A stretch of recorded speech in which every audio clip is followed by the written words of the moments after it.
नमस्कार विद्यार्थी मित्रांनो, आज आपण पाहणार आहोत triangle and square practice set 8.3 इयत्ता 6वे मॅथमॅटिक्समधील हा 8वा चॅप्टर आपण पाहतोय, ट्रायंगल अँड स्क्वेअर. तर यामधील आपण 8.1 आणि 8.2 पाहिलं नसेल तर चॅनलवरती जा, व्हिजिट करा. त्यामध्ये तुम्हाला संपूर्ण प्रश्नांची उत्तरं अगदी साध्या सोप्या पद्धतीत समजावून सांगितलेले आहेत. स्टेप बाय स्टेप ते तुम्ही पाहू शकता. आणि आपल्या चॅनलला व्हिजिट करा. प्लेलिस्टमध्ये तुम्हाला इयत्ता 6वीचं संपूर्ण गणित एकाच ठिकाणी पाहायला मिळणार आहे, अगदी पहिल्या धड्यापासून शेवटपर्यंत. तर चला पाहूया क्वेश्चन नंबर 1.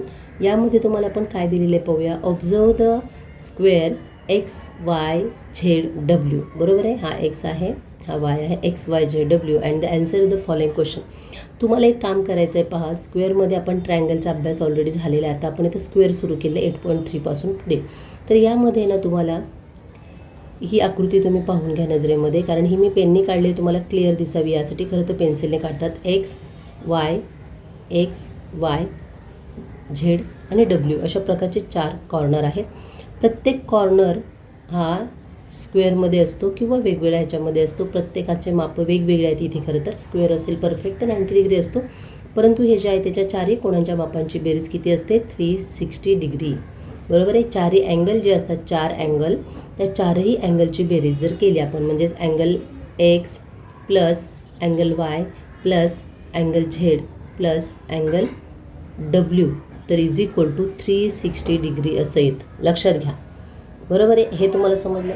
हे मी तुम्हाला पुढच्या व्हिडिओमध्ये अजून पूर्ण डिटेलमध्ये एक्सप्लेन करेल, परंतु यामध्ये तुम्हाला काय सांगितले पहा. Which side is the opposite side of the X Y. X आणि Y. Where is the X Y. X आणि वाय. आता पहा, अपोजिट अँगलची साईड म्हणजेच काय, त्या हे जे शिरोबिंदू आहेत एक्स वाय डब्ल्यू झेड, हे जे कॉर्नरचे वरती नंबरिंग आहेत, लॅटरल असं बोलतो त्याला आपण, ते हे जे आहेत ना, हे एकमेकांना जॉईंट नसले पाहिजे. बरोबर आहे. हा डब्ल्यू जो आहे तो कुठे इथे जॉईंट नाही आहे, हा वायची साईड कुठे नाही, म्हणजे वाय डब्ल्यू आणि झेड हे त्याचे अपोजिट आहेत. काय आहेत हे, डब्ल्यू झेड बोला किंवा झेड डब्ल्यू बोललं तरी काही प्रॉब्लेम नाही. ही त्याचे अपोजिट साईड्स आहेत. ओके, अँगल नाही, साईड्स आहेत. अपोजिट साईड, याच्या अपोजिट म्हणजे याच्या समोरची बाजू जी असते ना ती त्याची अपोजिट साईड असते. ओके. आता ॲडजस्टंट म्हणजे काय, त्याचा एक बिंदू त्यांना जोडला गेला असला पाहिजे. Adjacent sides of the x W. हे पहा, एक्स आणि डब्ल्यू याचे ॲडजस्टंट काय येते, एक्स वाय येते आणि इकडे काय येते, डब्ल्यू झेड येते. बरोबर आहे. म्हणजे साईड एक्स वाय आणि डब्ल्यू झेड काय येते, कारण की एक्स आणि वायची तुम्हाला ॲडजस्टंट साईड विचार. ॲडजस्टंट म्हणजे त्याच्या लगतची बाजू, त्याला जोडलेली बाजू. एक्सला कुठली बाजू जोडलेली आहे, ही बाजू जोडलेली आहे, ही साईड जोडलेली आहे. बरोबर की नाही. वाय म्हणजे एक्स वाय ही त्याची जोडलेली बाजू आहे. आता डब्ल्यूला कुठली बाजू जोडलेली आहे, झेडची बाजू जोडलेली आहे. बरोबर की नाही. म्हणजे वाय डब्ल्यू झेड हे दोनही बाजू ज्या आहेत, ह्या दोनही बाजू याच्या ॲडजस्टंट बाजू आहेत. ओके. आता आपण opposite angle of the Y Z घेणार आहोत. बरोबर की नाही. Opposite angle of the W घेणार आहोत. काय घेणार आहोत, डब्ल्यू. आता इथे पहा,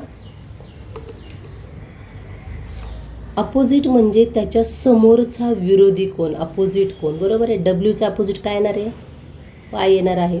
हा वाय जो आहे तो त्याचा अपोजिट अँगल आहे, हे लक्षात घ्या. अपोजिट अँगल आहे, किंवा असं पण लिहू शकता अँगल एक्स वाय झेड. बरोबर आहे. म्हणजे वाय अँगलमध्ये आलेला आहे. बरोबर की नाही. Adjacent angle of Z. आता झेडचा ॲडजस्टंट अँगल पाहूया. जे ॲडजस्टंटचा आपण अर्थ आत्ताच पाहिला. ॲडजस्टंटचा अँगल कुठला येणार आहे, एकटा अँगल वाय येईल किंवा एकटा अँगल झेड येईल, कारण डब्ल्यू येईल. कारण काय, ह्याला लगत म्हणजे जोडलेला कुठला आहे, डब्ल्यू पण जोडला आहे आणि वाय पण जोडलेला आहे. म्हणजे दोन अँगल त्यांचे काय, ॲडजस्टंट अँगल इथे पहा येणार आहे. ॲडजस्टंट अँगल ऑफ झेड काय येणार आहे, अँगल डब्ल्यू आणि अँगल वाय, किंवा डब्ल्यू असं पण लिहितात, angle x W Z. W हा मध्यभागी आहे, इथे पण वाय हा मध्यभागी आहे, इथे पण वाय. ओके. अशा पद्धतीने अँगल डब्ल्यू आणि अँगल वाय. आता आपण डायगोनल ऑफ द स्क्वेअर किंवा रेक्टँगल बोलूया आपण याला, किंवा रेक्टँगल बोललं तरी चालेल. Rectangle x Y Z W Z. तर डायगोनल काय येणार याला, एक्स झेड आणि वाय डब्ल्यू. आता कोणते पहा, डायगोनल म्हणजे काय, याला कर्ण किंवा यांना दोन बाजूमध्ये छेदणारे किंवा याचे दोन इक्वल भाग होणारे, याला आपण डायगोनल असं म्हणतो. आता एक्सपासून पहा, अशी जर आपण रेषा टाकली तर बरोबर याचे दोन इक्वल भाग होणार आहेत. एक्स झेड हा एक डायगोनल तयार झाला. दुसरा पहा, डब्ल्यूमधून जर आपण दुसरा डायगोनल टाकला तर बरोबर वायमध्ये त्याचे दोन इक्वल भाग होतील. म्हणजे हा जो डायगोनल आहे ना, डब्ल्यू वाय आणि एक्स झेड, यालाच आपण डायगोनल असं म्हणतो. इथे पहा असं लिहा, डायगोनल एक्स झेड आणि डायगोनल वाय झेड. ओके. तर अशा प्रकारे खूप सोपा प्रश्न आहे हा. त्यानंतर तुम्हाला क्वेश्चन नंबर 2 मध्ये विचारलेला आहे, opposite angle of the square P Q R S. तुम्ही आता फॉर एक्झाम्पल इथे पी क्यू आर एसची इमॅजिनेशन करून तुम्ही इथे लगेच आकृती छोटीशी काढून घ्या. स्क्वेअर काढा, रेक्टँगल काढा, चालेल कसंही काढलं तरी. पी क्यू आर आणि एस, बरोबर आहे. तर या अँगलमध्ये तुम्हाला काय विचारलेलं आहे, pair the opposite angle of R. पीची जोडी कुठली आहे अपोजिट अँगलची मला तुम्ही सांगा. पीच्या समोर काय येणार आहे, आर आलेला आहे. अँगल आर हा त्याचा अपोजिट अँगल आहे. अँगल क्यूचा अपोजिट अँगल काय येणार आहे, अँगल एस, बरोबर आहे. अँगल एस, अँगल क्यूचं काय आलं आहे, अँगल एस. याला बोलतो आपण अपोजिट अँगल, म्हणजे समोरासमोरील अँगल. ओके. तर अशा प्रकारे चॅनलवरती नवीन असाल तर भरभरून प्रतिसाद द्या, लाईक सबस्क्राईब शेअर जरूर करा आणि आपल्या या व्हिडिओला भरभरून प्रतिसाद द्या. Thank you for watching and listening me. आता यानंतर आपण पाहणार आहोत 8 एक्झरसाइज, बरोबर आहे. एक्झरसाइज 8 म्हणजेच काय, या चॅप्टर आपला हा संपेल इथे. एक्झरसाइज पाहिल्यानंतर नेक्स्ट व्हिडिओमध्ये येईल. पूर्व चॅनलवरती नवीन जा आणि प्लेलिस्टमध्ये सर्च करा आणि संपूर्ण येतात 6वीचे मॅथमॅटिक्स तुम्ही तिथे पाहू शकता. चला तर मग भेटूया नवीन व्हिडिओमध्ये. धन्यवाद.